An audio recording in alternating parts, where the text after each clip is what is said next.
জয় ননীগোপাল, জয় গিরিধারী। আজ সকালে post office থেকে একজন ভদ্রলোক আমায় ফোন করেন যে, আমার নামে একটি পার্সেল আছে। তখন সেই দাদা আমাদের কৃষ্ণকুঞ্জের সামনে আসেন এবং আমার হাতে সেই পার্সেলটি তুলে দেন। আমি তো একটু আশ্চর্য হয়েছিলাম যে, কে পাঠালো এবং কোথা থেকে এলো ওই পার্সেল। যখন ঠিকানাটা দেখলাম তখন বুঝতে পারলাম যে, আসাম থেকে এসছে। নিশ্চয়ই ননী সোনার মা কিছু পাঠিয়েছে। হ্যাঁ, এই পার্সেলটি ননী সোনার মাই পাঠিয়েছে আমাদেরকে। আমি আপনাদের সকলকে দেখাই যে, দিদি কি পাঠিয়েছেন। পার্সেলটি খুলতে দিদিভাইয়ের সম্পর্কে আমি একটু কথা বলি। প্রতিটি ভক্ত যখন কৃষ্ণকুঞ্জে আসেন তাদের ঠাকুরকে নিয়ে অঙ্গরাগের জন্য, সবাই কিন্তু ননী সোনাকে খোঁজেন যে তিনি কোথায় আছেন। কারণ ননী সোনার ভিডিওটা সমস্ত ভক্তরাই কিন্তু দেখেছেন এবং তার কাহিনী সকলেই জানেন। অনেকে জিজ্ঞাসা করেন যে ননী সোনার মা কি আপনাদের সঙ্গে যোগাযোগ রেখেছে এবং ননী সোনার খবর কি নেয়? আমি তাদেরকে বলি, হ্যাঁ, নিশ্চয়ই তার খবর সবসময় ননী সোনার মা নেন এবং শুধু খবরই নেন না, ননী সোনার জন্য যখনই কোনো উৎসব আসে, তখনই কিছু না কিছু পাঠিয়ে দেন দিদি। হয়তো সবসময় আমি ভিডিও করতে পারি না। আমি এবারই ভিডিওতে দেখালাম, ননী সোনার মা কিন্তু প্রত্যেকটা অনুষ্ঠানেই কিছু না কিছু পাঠিয়ে দেন ননী সোনার জন্য। তবে শুধু ননী সোনার জন্যই না, আমাদের কৃষ্ণকুঞ্জের সকল সদস্যের জন্যই দিদি কিছু না কিছু পাঠিয়ে দেন এবং আজকে কি পাঠিয়েছেন সেগুলো আপনাদেরকে একটু দেখাই। সবার আগে আমি পার্সেলটি যখন খুললাম, দেখলাম সুন্দর দুটো শাড়ি, আসামের ঐতিহ্যবাহী শাড়ি।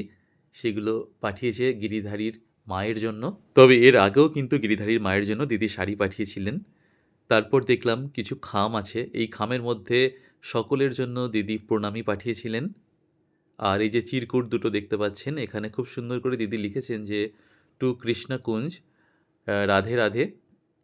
তোমরা সবাইকে দুর্গাপুজোর অনেক শুভেচ্ছা। সবাই ভালো থেকো।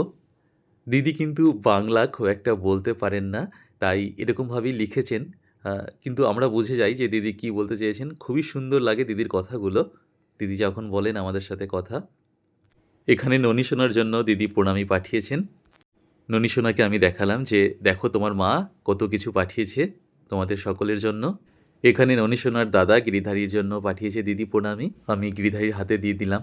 তারপর আমাদের কৃষ্ণকুঞ্জের ভগবান শ্রীকৃষ্ণ এবং রাধারানীর জন্য পাঠিয়েছে দিদি। তারপরের উপহারটা কিন্তু খুবই মজার। গিরিধারীর বোনের জন্য পাঠিয়েছে। দিদি ভেবেছে হয়তো যে আসছে কৃষ্ণকুঞ্জে তিনি আ গিরিধারীর বোন আসছে। সেইজন্য সেই মনে করে দিদি তার জন্য পাঠিয়েছেন। সবার শেষে আমি যেটা দেখাচ্ছি সেটা কিন্তু দিদি আমার জন্য পাঠিয়েছেন। মানে কি বলবো? মানে এত সুন্দর হাতের কাজ, আ গোপালের একটা সুন্দর ছবি দিদি হাতে সেলাই করে আমার জন্য পাঠিয়েছেন এবং বলেছেন যে, "ভাই তুমি এটা ফ্রেম করে রেখো গিরিধারীর ঘরে।" তবে দিদি এটা শুধু গিরিধারীর ঘরে নয়, এটা আমার মনের ঘরে, আমার হৃদয়ে থাকবে। অনেক ধন্যবাদ দিদি তোমায়। তুমি খুব ভালো থেকো। ভগবানের কাছে আমি এটাই প্রার্থনা করি। সেই সাথে দুর্গাপুজোর অনেক শুভেচ্ছা রইলো দিদি তোমার জন্য। যদি কখনো সময় পাও আসবে আমাদের কৃষ্ণকুঞ্জে, তাহলে আমাদের ভীষণ ভালো লাগবে। ভগবান দিদিভাইয়ের মঙ্গল করুক এবং সকলের মঙ্গল করুক। জয় ননীগোপাল, জয় গিরিধারী।